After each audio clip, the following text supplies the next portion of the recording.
Bien, je termine.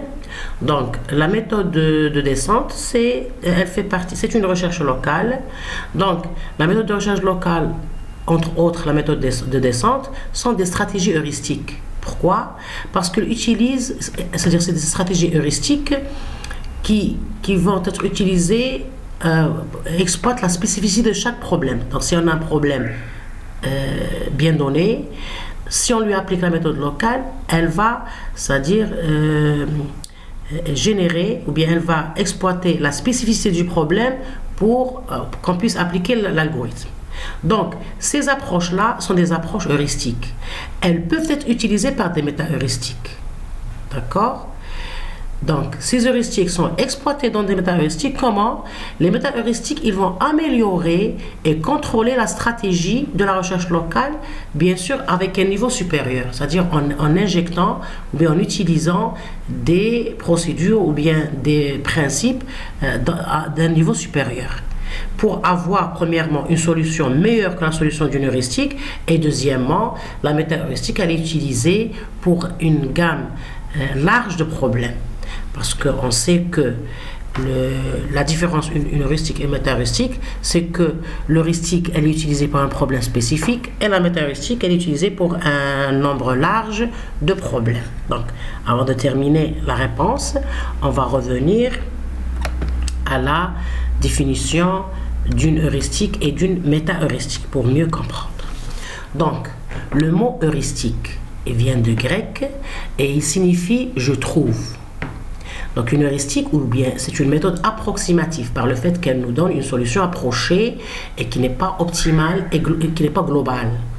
Donc c'est un algorithme qui fournit rapidement en un temps polynomial, donc c'est une méthode qui n'est pas complexe. Donc il nous donne rapidement une solution réalisable, pas nécessairement optimale. Pour un problème d'optimisation, un peu difficile globalement, généralement. Donc les approches heuristiques contournent le problème de l'explosion combinatoire en faisant délibérément des impasses et n'explorent qu'une partie de l'espace des combinaisons. Une méthode heuristique est généralement conçue pour un problème particulier en s'appuyant sur sa structure propre. Donc vous voyez ici que l'heuristique, c'est un algorithme qui peut être adapté à un problème X, mais on ne peut pas le généraliser parce qu'elle est conçue pour un problème particulier et elle va exploiter sa structure, la structure propre de ce problème. Bien, donc on sacrifie en partie la qualité de la solution au sens purement mathématique pour accélérer le processus de résolution.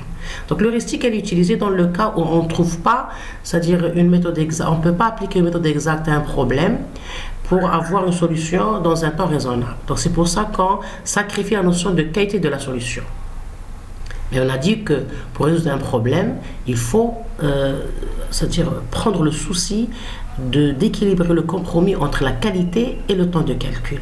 C'est pour ça qu'il y a des méthodes qui sont avancées par rapport aux heuristiques qui essaient d'améliorer la qualité de la solution. Ce sont les méta-heuristiques. Donc méta-heuristique, le mot méta aussi du grec veut dire au-delà, donc ou bien à un plus haut niveau. Donc en effet, les algorithmes méta-heuristiques viennent pour améliorer les heuristiques. Donc ils se veulent des méthodes génériques pouvant optimiser une large gamme de problèmes différents sans nécessiter de changements profonds dans les algorithmes employés. Donc ils supervisent l'évolution des solutions fournies par des heuristiques.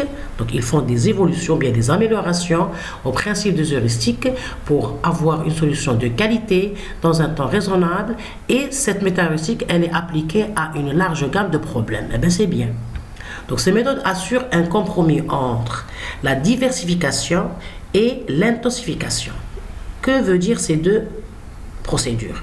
Donc, la diversification, c'est quand il est possible de déterminer que la recherche se concentre sur de mauvaises zones de l'espace de recherche, et l'intensification, c'est lorsqu'on cherche les meilleures solutions dans la région de l'espace de recherche en cours d'analyse. Donc, les méta-heuristiques peuvent éviter des espaces de recherche où on est sûr qu'il n'y a pas, la solution n'existe pas, c'est-à-dire que cet espace-là ne contient pas la solution. Donc, c'est bien, ça améliore le temps de calcul, et aussi d'essayer d'explorer les espaces de recherche où, c'est-à-dire, on a des indices que la solution y existe. Donc, vous voyez que les méta-heuristiques utilisent des principes qui guident le processus de l'algorithme vers la solution optimale. Donc ces algorithmes ont été appelés des méta-heuristiques et ont pour objectif de trouver des solutions dont la qualité est au-delà de ce qu'il aurait été possible de réaliser avec une seule heuristique. C'est pour ça qu'on a utilisé le mot méta, au-delà. Donc c'est une solution meilleure que la solution proposée par une heuristique. Mais ça n'empêche que la méta-heuristique utilise les principes de l'heuristique, les principes algorithmiques des heuristiques comme la méthode de descente. Donc comme réponse à votre question, la méthode de descente, c'est une heuristique. Son principe, il est utilisé dans une méta-heuristique.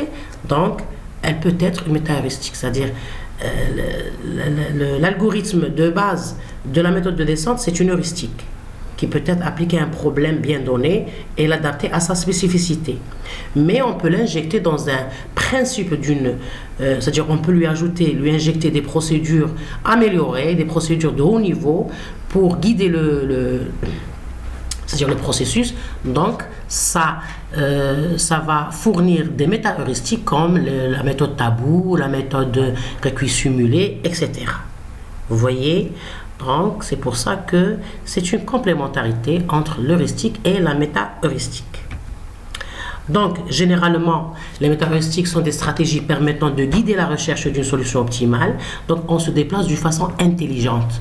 Donc, le fait de dire que la méta-heuristique utilise des principes intelligents pour explorer l'espace de recherche, ça veut dire que, c'est-à-dire, elle prend le principe général d'une recherche locale ou bien d'une recherche locale ou bien d'une heuristique et elle va l'améliorer avec des procédures mathématiques ou autres pour se déplacer intelligemment. Donc le fait de dire intelligemment, elle peut éviter des parties de l'espace de recherche où on est sûr que la solution n'existe pas.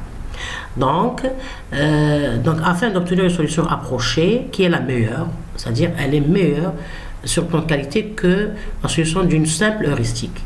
Donc le but visé par les méta-heuristiques est d'explorer l'espace de recherche efficacement afin de déterminer des solutions presque optimales, donc cette solution approximative ou bien sous-optimale si on puisse dire.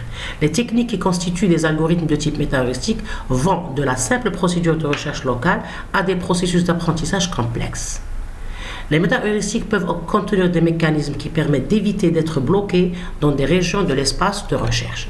Donc, comme exemple, par exemple, donc je vais donner un exemple ici où on a amélioré, c'est-à-dire le principe de l'heuristique. Donc, le but d'une méta-heuristique est de réussir de trouver un optimum global. Pour cela, l'idée est à la fois de parcourir l'espace de recherche et d'explorer les zones qui paraissent prometteuses, mais sans être piégé par un optimum local. Donc déjà, une des différences entre les méta-heuristiques et les heuristiques, c'est que les heuristiques tombent dans le premier, c'est-à-dire ils sont piégés dans le premier optimum local obtenu. Alors que les méta-heuristiques, avec bien sûr des principes ou bien des procédures intelligentes, ils évitent les optimums locaux et elle avance dans l'espace de recherche. Donc elles se comportent comme des algorithmes de recherche tentant d'apprendre les caractéristiques d'un problème afin d'en trouver une approximation de la meilleure solution. Les méta-heuristiques peuvent faire usage de l'expérience accumulée durant la recherche de l'optimum pour mieux guider la suite du processus de recherche.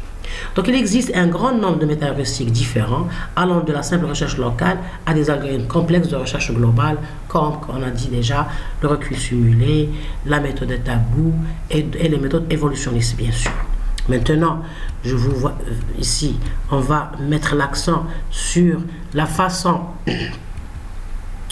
où la recherche, c'est-à-dire la méta-heuristique améliore l'heuristique. Par exemple, on a ici la méthode de descente, qui est une heuristique. Ok? Comment une méta-heuristique améliore l'heuristique de descente? Donc, premièrement, je vais faire un petit appel, c'est-à-dire à la va-vite sur les méthodes de descente. Et puis, je vais préparer une vidéo avec un exercice illustratif sur l'algorithme de descente.